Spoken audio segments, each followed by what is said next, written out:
Aujourd'hui, je vais vous partager un vieux conte indien que S.N. Goenka, un maître de méditation, nous racontait le soir durant les 10 jours de retraite silencieuse.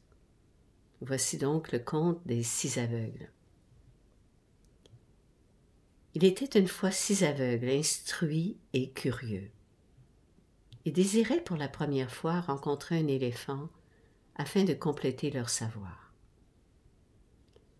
Le premier s'approcha de l'éléphant et alors qu'il glissait contre son flanc, vaste et robuste, il s'exclama « Dieu me bénisse, un éléphant, c'est comme un mur. » Le deuxième, tâtant une défense, s'écria « Rond, lisse et pointu.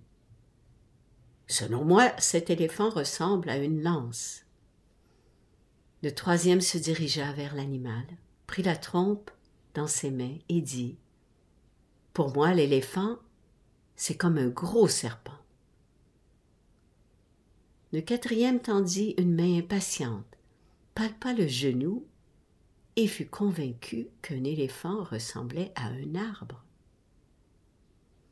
Le cinquième, s'étant saisi par hasard de l'oreille, dit aux autres « Même pour le plus aveugle des aveugles, cette merveille d'éléphant est semblable à un éventail. » Le sixième chercha à tâtons l'animal et, s'emparant de la queue qui balayait l'air, perçut quelque chose de familier. « Je vois, dit-il, l'éléphant, c'est comme une corde. » Après leur découverte, les 6 aveugles se mirent à discuter et à débattre longuement et passionnément. Leurs opinions divergeaient et chacun insistait pour faire valoir sa conviction. Persuadés que leur perception était l'entière réalité, chacun affirmait son point de vue avec ardeur. Il semblait qu'ils n'arriveraient jamais à s'entendre. Lorsqu'un sage qui passait par là fut surpris de cette véhémence et s'avança vers eux. « Qu'est-ce qui vous agite tant ?» dit-il. « Nous ne pouvons pas nous mettre d'accord pour dire à quoi ressemble l'éléphant. » Et chacun d'eux lui dit ce qu'il pensait à ce sujet. Le sage, amusé, s'exclama « Vous avez tous dit vrai.